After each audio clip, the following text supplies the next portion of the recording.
খুঁজে পাওয়া যাচ্ছে না এমপি আনারের মৃতদেহ। সকাল থেকেই বাংলাদেশের বিভিন্ন গণমাধ্যমে সংবাদ প্রচার হচ্ছে ঝিনাইদহ ৪ নির্বাচনী এলাকার মাননীয় সংসদ সদস্য আনারুল আজিম আনার এমপি মহোদয় একদল ঘাতকের হাতে নির্মমভাবে প্রাণ হারিয়েছেন।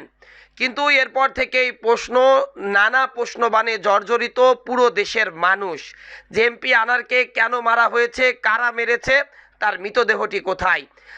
কিছু সময় আগে কলকাতা পুলিশ তার যে বাসায় মৃতদেহটি থাকার কথা ছিল সেই বাসা তল্লাশি শেষে জানিয়েছেন যে তিনি যে মারা গেছেন এটি নিশ্চিত, তবে এখানে তার কোনো মৃতদেহ পাওয়া যায়নি।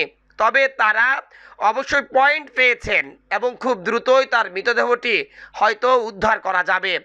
এই ঘটনায় বাংলাদেশি ৩ জনকে আটক করার কথা জানিয়েছেন বাংলাদেশের স্বরাষ্ট্রমন্ত্রী। তবে এই ঘটনা কেন ঘটানো হয়েছে এই প্রশ্ন বানে জর্জরিত পুরো ঝিনাইদহ জেলা। এমপি আনার গত 12ই মে দর্শনা বর্ডার পার হয়ে তিনি কলকাতায় যান। প্রশ্ন, তিনি যখন কলকাতায় যান তখন 1 মিনিটের একটি ভিডিও করে দর্শনা যে বর্ডার রয়েছে সেই বর্ডার ক্রসের 1 মিনিটের একটি ভিডিও সামাজিক যোগাযোগ মাধ্যমে বেশ ভাইরাল হয়েছে। প্রশ্ন, এই 1 মিনিটের ভিডিও করলো কে? এরপর তিনি সেখান থেকে তার বন্ধু গোপালের বাড়িতে সন্ধ্যার মধ্যেই পৌঁছে যান। পরের দিন তিনি দুপুরের পরে ওই গোপালের বাড়ি থেকে বের হয়ে প্রায় 1 কিলোমিটার পথ হেঁটে রহস্যজনক একটি গাড়িতে চড়ে এরপর থেকেই তিনি নিখোঁজ হয়ে যান এবং পরিবারের সদস্যদের সাথেও আর যোগাযোগ করেননি। অর্থাৎ প্রায় 8 দিন আগে নিখোঁজ হন ঝিনাইদহ ৪ নির্বাচনী এলাকার মাননীয় সংসদ এমপি আনারুল আজিম আনার। এরপর থেকে তার আর কোনো হদিস মিল ছিল না।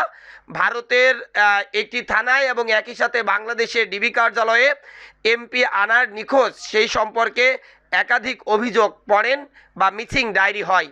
এরপর থেকে উভয় দেশের পুলিশ দ্রুত বিষয়টি খুঁজে বের করার চেষ্টা করে এবং আজ সকালে বাংলাদেশের একটি বেসরকারি টেলিভিশন এবং ভারতের একাধিক বেসরকারি ও সরকারি টেলিভিশন মারফতে জানানো হয় ঝিনাইদহ ৪ নির্বাচনী এলাকার যে সংসদ তার একটি মৃতদেহ উদ্ধার করা হয়েছে কলকাতার যে নিউ টাউন এলাকা রয়েছে সেখান থেকে। কিন্তু আমরা কিছুক্ষণ আগে ভারতের একটি একাধিক গণমাধ্যমে ভারতের যে পুলিশ যারা এই বিষয়টি তদন্ত করছিল তারা জানিয়েছেন এখনও এমপি আনারুল আজিম আনারের মৃতদেহটি উদ্ধার করা সম্ভব হয়নি। তবে তারা সর্বোচ্চ চেষ্টা চালাচ্ছে যাতে দ্রুত মৃতদেহটি উদ্ধার করা যায়।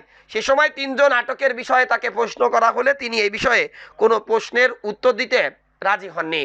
এমপি আনারুল আজিম আনার একসময় ফুটবল খেলোয়াড় হিসাবে পরিচিত লাভ করলেও এরপর তিনি কাউন্সিলর হিসাবে জয়লাভ করেন কালীগঞ্জ পৌরসভায়।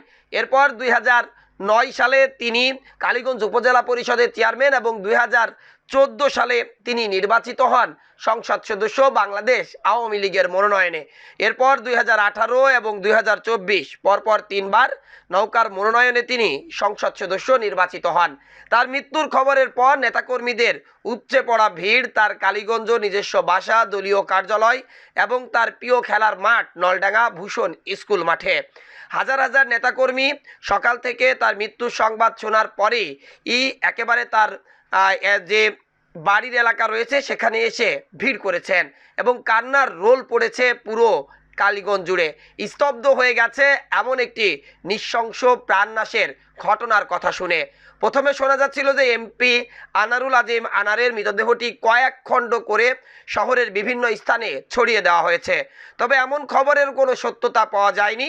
শুধুমাত্র যে বাসাতে এমপি আনার মারা গেছে বলে ধারণা করা হচ্ছে বা তাকে মেরে ফেলা হয়েছে বলে ধারণা করা হচ্ছে ওই বাসায় এমপি আনারের তো একটি শার্ট এবং একই সাথে ওই ঘরের বিভিন্ন স্থানে প্রচুর দাগ পেয়েছে পুলিশ। শুধু এতটুকুই বলেছে তার মৃতদেহটি কোথায় আছে বা কী অবস্থায় আছে সেই বিষয়টি আসলে কলকাতা পুলিশ এখনও নিশ্চিত করতে পারেনি। এখনও তার নেতাকর্মীদের এবং স্বজনদের অপেক্ষায় থাকতে হচ্ছে এমপি আনারুল আজিম আনারের মৃতদেহটি এখন কোথায়। Desk report, eagle TV news.